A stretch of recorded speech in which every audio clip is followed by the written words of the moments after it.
দাঁড়ান, এখানে দাঁড়ান। আমরা প্রায় 20 জনের মতো বিভিন্ন অপরাধের সাথে যুক্ত তাদের পুলিশে হেফাজতে নিছি। আমরা পরবর্তীতে তাদের যাচাই বাছাই করব পিসিপিআর, তারপরে আইনানুগ যে ব্যবস্থা সেটা নিব। আমরা বেশ কয়েকটা বাসায় অভিযান করেছি যেগুলোতে মাদক বিক্রি হয়। এর আগে সেগুলো পুলিশ থেকে জব্দ করা হয়েছিল যাতে কেউ নতুন করে হচ্ছে যে আবার এই জায়গাগুলোতে মাদক বিক্রি করতে না পারে।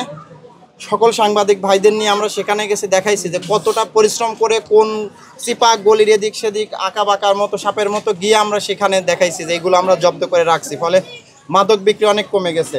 এরপরে আমরা আরেকটা বাসায় অভিযান করেছি, সেখানে আপনার হচ্ছে আমরা গান পাউডার পাইছি, আপনারা দেখছেন, যেগুলো দিয়ে ককটেল তৈরি হয়।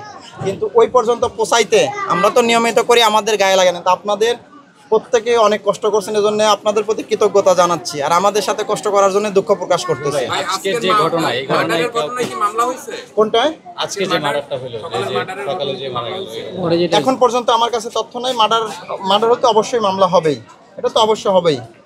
এখানে আবার আরেকটা সমস্যা আছে, মানে সবার জানা দরকার যে আমরা কেন অনেক প্রয়োগ করি। ধরেন এক সেক্টরে মার্ডার হয়েছে, এরা ওই আসামি দেয় হচ্ছে যে ওই বাছাই করে করে আসামি দেয়। ধরেন এই সেক্টর 7-এর তো যে মারা গেছে সে 7 নম্বর সেক্টরে বাস করে, অর্থাৎ বুনিয়া, সোহেল, টুনটুন, কালাম, এদের সাইডে এরা যায় মামলা দিবে। এদের যারা প্রতিপক্ষ আছে হয়তো ঘটনায় নাইও, এরকম লোকের নামে মামলা দিয়ে বসে থাকবে।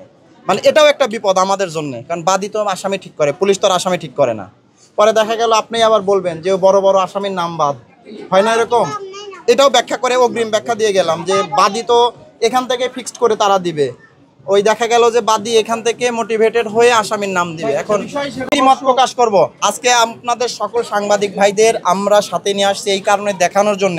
এক সময় জেনেভা ক্যাম্পের নাম শুনলে মানুষ আটকে উঠতো, এইখানে পুলিশ প্রশাসন ঢুকতেই ভয় পাইতো।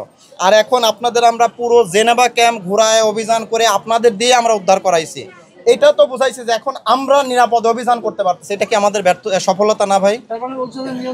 নিয়ন্ত্রণে আছে, কিন্তু মুশকিল হলো যেটা বারবার আপনাদের বলতেছি যে এখানে হাজার হাজার মানুষজন যাদের জেনেভা ক্যাম্পের বাইরে আলাদা দুনিয়া আছে এটা জানেই না, এর বাইরে চিন্তাও করতে পারে না, নতুন যে জীবিকার সুযোগ আছে এটা চিন্তাই করে না। আর জেনেভা ক্যাম্পে তো লাখ মানুষের জীবিকা দেওয়ার সুযোগ নাই, তাহলে শর্টকাট উপায় কি? জন্ম থেকে যেটা দেখতেছে সেটা হচ্ছে মাদকের ব্যবসা করতেছে, মাদক খাচ্ছে, খাওয়াচ্ছে, বিক্রি করতেছে, এটা নিয়ে সরবরাহ করতেছে। এখানে